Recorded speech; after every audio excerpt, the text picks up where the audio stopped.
Hey guys, HuShang here. Welcome to another Starcraft 2 lesson. In today's video, we're going to be looking at a game I played against a Master 1 Zerg named Ponder. And basically what we're going to be looking at today is some weird play, some super weird play, and how to respond to it. So first off, I'm just opening up with a depot, and what do you know? Mr. Ponder sending his first drone across the map, up to no good. And yeah, this can only mean one thing, proxy hatch. So if you guys ever see an early drone coming across, don't think, oh man, this guy's such a noob scouting me with Zerg. This is like 99% of proxy hatch. Okay, so he puts this down, and I don't see this just yet, but in a second I'm gonna go to take my expansion and be really surprised when I see a hatchery down there. And okay, so what is his idea here? The Zerg player's idea. I mean, he didn't actually put it over my expansion. So, you know, I mean, maybe he's all in, but I think what's more likely with this type of positioning is that he's trying to spread creep here and just block my hatchery, or my command center rather. So what I did was I just took it anyways, and then I scouted across the map to make sure it's not an all-in. So put down our CC, and in these types of situations, I didn't think it was an all-in. I pulled this back just to make a bunker instead, and instead of going for a reactor or a marine reactor, which is common, I think the best thing you can do in these positions is make more marines out of the barracks. So I'm gonna make up till 3 marines plus the Reaper will be 4 units that can fit in this bunker, and then we can just kill the hatchery with that. And you know, he invested 300 minerals in this hatchery, and we should get into a pretty nice position because of that. Grab our factory. I made a depot here. I didn't need to do this, but I thought this would make it a little harder for Lings to get surface area if he was planning on all-inning. And so I made the depot here. And I think if he did all in, if he did like a mass ling all in, then, you know, this is going to really cut into his ability to make units. And so we should be able to hold there. Of course, we could always make Hellions and tanks, etc.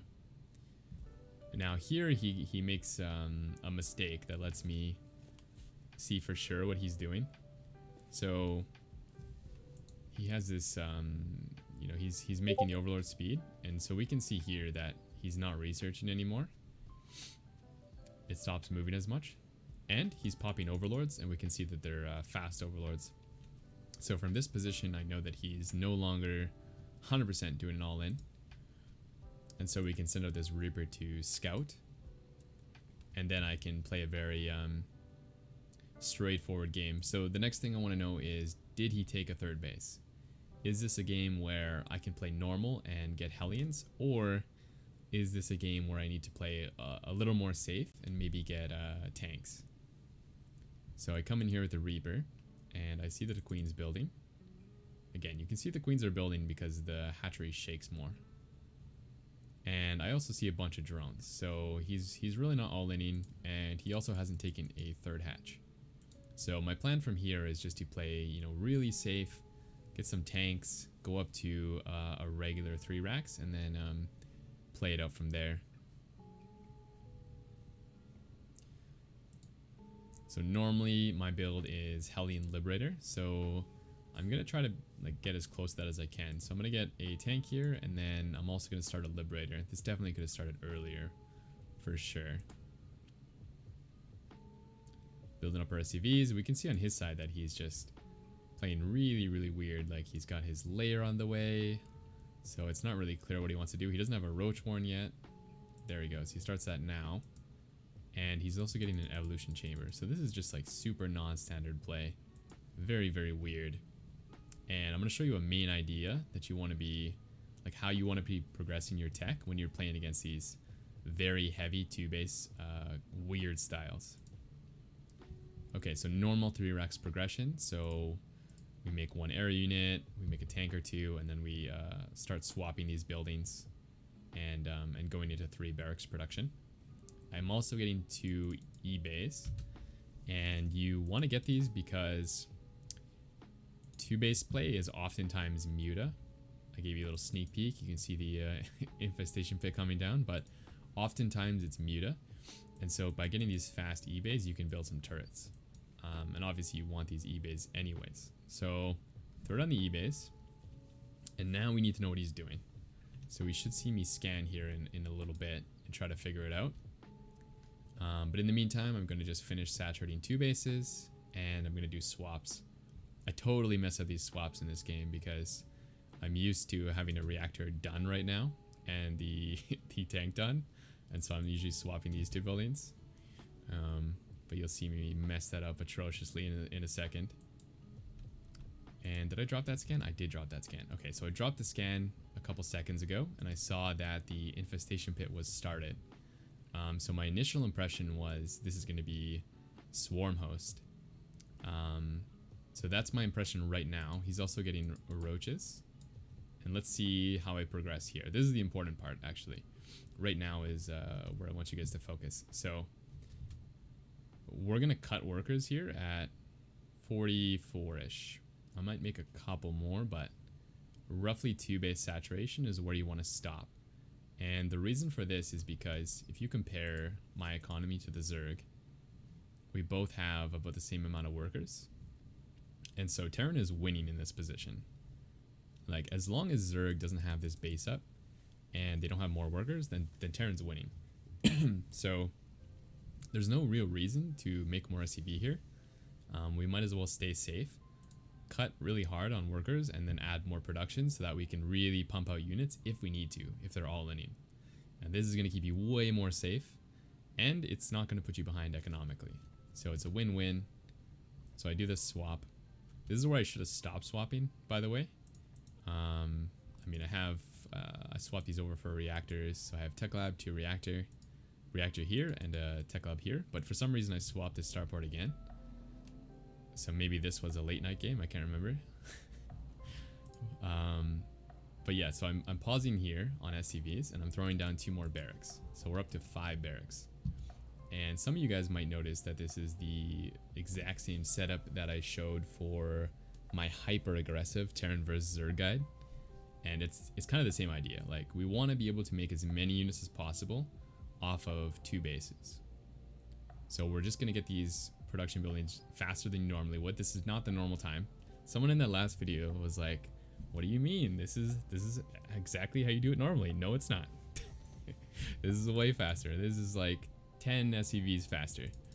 So normally you can delay these until your 3rd base has like 8 or 10 SCVs, but here we're doing it right off of 44, 45. So much quicker, big difference. And we're gonna start up stim. We're gonna start making tons of units. Here's my silly swap. And now we really need to figure out what's going on.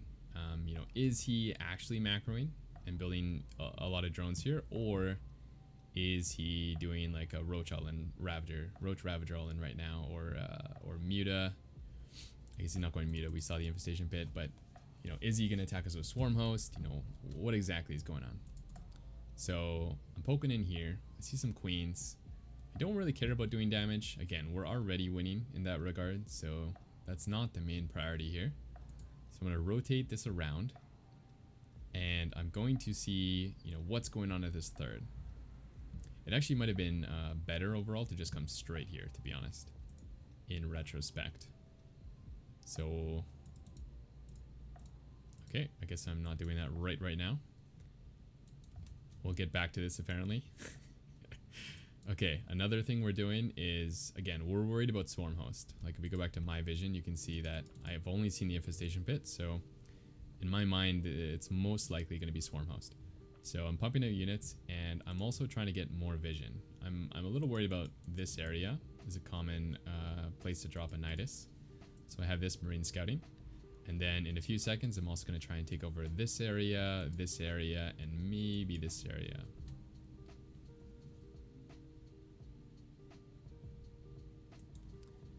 Okay, now all our barracks should be pretty much online. So we're going to work our way up to not too many workers here. I don't want to get too crazy on workers because again, we're really far ahead. Now here I see the gases. And I'm thinking that he macroed pretty hard. And so I would be pushing here if this was the case, but you'll actually see that he only has the gas. You can see that there's no drones here on the minerals. And so this is leading me to think that I was right about the swarm host.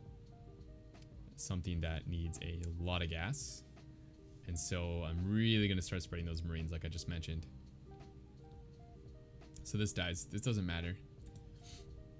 The scouting is what's really important. So now I'm going to send a bunch of marines all over the map. And again, I'm just going to continue pumping out lots of units. I also know from that scout that my SCV count is much higher. You can see here I'm up 10. So there's really no reason for me to produce any more units. Especially if I want to play this aggressive and push in a bit. Here we go. Splitting up these units, taking some more map control. This way, if he puts down a Nidus, we can see it. If he puts down a Nidus here, we can see it. Over here. And so the only real place he can Nidus us is like this side from over here, which we're not super worried about. In fact, here I actually did send a marine over here. So we got all the places covered, and then nothing's coming. So I'm starting to think that he's not going for swarm host. It would have hit us by now. And I'm starting to think that he's going for maybe infestors. So we're going to do this push. We're not worried about the swarm host anymore.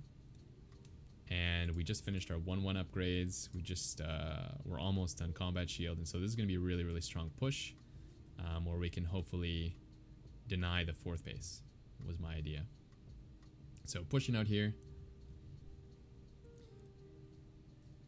Sieging the tanks behind creep, just in case he's in this area and he's trying to jump on us. But he's not. And then what you want to do here, I don't know where I A-moved. I guess I A-moved like in this area. What I should have done was A-moved over here. And that way you can stim this little section of marines. And they can clear creep without the rest of your units getting in danger. You can see I stimmed them, but I didn't A-move first, so they didn't actually run forward properly. So this is what I wanted to do originally.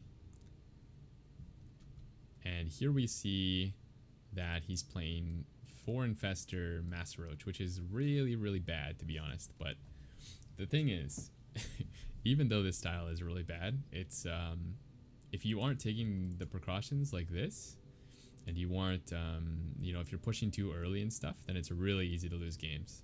Like for example, if I actually try to like break him right now and run up this ramp, I'm easily gonna throw the game.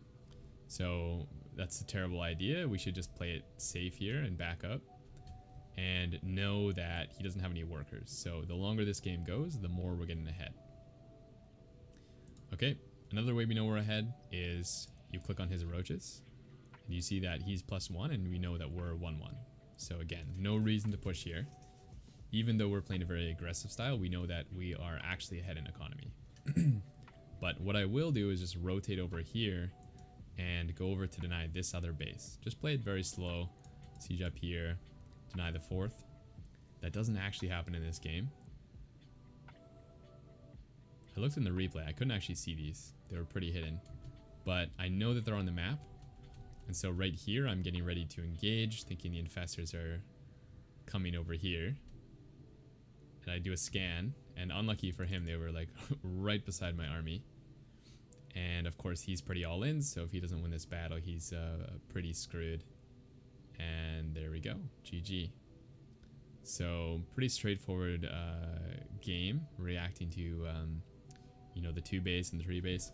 I feel like this type of game looks like my opponent's just really bad, but I guarantee I've lost so many games to this type of style because you really need to be on point, and it's really hard to figure out what the best points to stop your production and SCVs are at.